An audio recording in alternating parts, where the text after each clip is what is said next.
Hi friends, I'm Dr. Shubhra Chauhan Aramnai, consultant head and neck oncologist at VS Hospital, Chennai.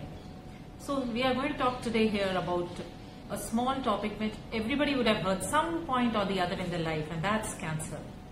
Specifically, I'm here to tell you something about head and neck cancer or oral cancer. We, India, have been labelled the oral cancer capital of the world, and that is because we are having the highest number of oral cancers in our country, unlike Western world. Though it ranks around 9th in the world, India among the men, it ranks the first. That means we are leading, which is not a very good or positive note to be about. So it's not just smoking, but smokeless tobacco that is important to be understood. That is in the form of pan, supari, that also is a culprit of this oral and head and neck cancers. So it's all in our hands to stop smoking or chewing for those who are, and of course not to start for those who aren't. So today we'll clear some of these myths which are associated with oral cancer for very, very long. First and foremost, that oral cancer or head and neck cancers are caused by smoking. It's not just smoking, but also smokeless tobacco which causes them. And we have dealt with this in our habit video. The second, that pain is an early sign of oral cancer or head and neck cancer. So untrue. Pain sets in very late in cancers, and we have to watch for the early signs like a change in voice or difficulty eating or an ulcer or a sore in the mouth which is not healing for more than 3 weeks. Again, cancer is thought to be hereditary. If my mom and dad had, I will get it too. It's not so. Very, very few cancers are hereditary, and among head and neck cancers, none of them generally are hereditary. So you don't have to really worry about that. Another very, very common myth is that if I get a biopsy done for an ulcer, I will land up with a bigger cancer in my mouth or a throat and it will spread all over the body. It's not true. If we don't do a biopsy, we will not be able to diagnose what's the issue in the patient. And after that only the treatment plan starts. So we have to be sure that what we are doing it with the biopsy only. A lot of people think that cancer causes hair loss. Cancer does not cause hair loss. It's just one of the few drugs in chemotherapy that cause hair loss in cancer treatment. And that's also just for a short while till you are on the treatment. Once the treatment is over, you are blessed with better and thicker hair. So you don't have to even worry about that. Cancer is contagious. It will spread to the person next to me. So untrue. It doesn't happen. It is a non-communicable. Even before the treatment starts, forget alone after treatment. So you don't have to worry that my grandchild at home who is just 6 months old or my daughter who is just 5 years old will get cancer just because I have one. Not at all. And last, that cancer is a death sentence. There is no treatment for cancer if I get it. It's so untrue. We have advanced. We are in an era where we are not even thinking of stage 1, stage 2, but even stage 4 cancers are curable.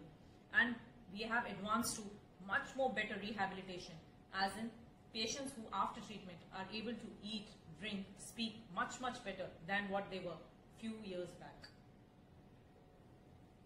Today we are here to speak some of the signs, warning signs I should say, of head and neck cancers. And the word goes caution. Caution as in C-A-U-T-I-O-N. That's a mnemonic which connects you to me. That means it connects a patient to the doctor. C, which stands for change in any bowel or bladder habits or change in voice, which you need to be cautious about. A, as in a sore that does not heal. That means you're having a sore in the mouth which is continuously not healing for more than 3 weeks. U, as in unexplained weight loss that needs to be attended to. T, that is thickening or a lump which is present in your breast or any other part of your body, which either is same size but continuously present or suddenly increasing in size or showing signs of change. I, as in indigestion or difficulty in swallowing or pain in swallowing if you are having it for longer than 3 weeks. O, as in there is an obvious change in any mole or a wart which is present in the body or there is sudden ulceration in that. N, as in a nagging cough or hoarseness of voice which is continuously present for more than 3 weeks. So just be cautious, that is C-A-U-T-I-O-N. And as far as oral cavity is concerned, you can easily examine your oral cavity for any signs of cancer. It's like a self-examination of a person by standing in front of the mirror and opening his mouth. If he can't open his mouth more than 3 finger width, that's something to be concerned about. If you can open your mouth, but you see any signs of an ulcer or a red or white lesion in the mouth, as in the buccal mucosa, on the cheek, on your tongue, on the side, on the palate, or under your tongue, these are the signs you have to be very cautious about.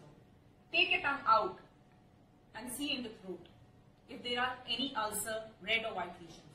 Any of these signs present, please visit your doctor immediately. So that's for the treatment in head and neck cancers. We are now at an era where we can treat oral and head and neck cancers from stage 1 to stage 4.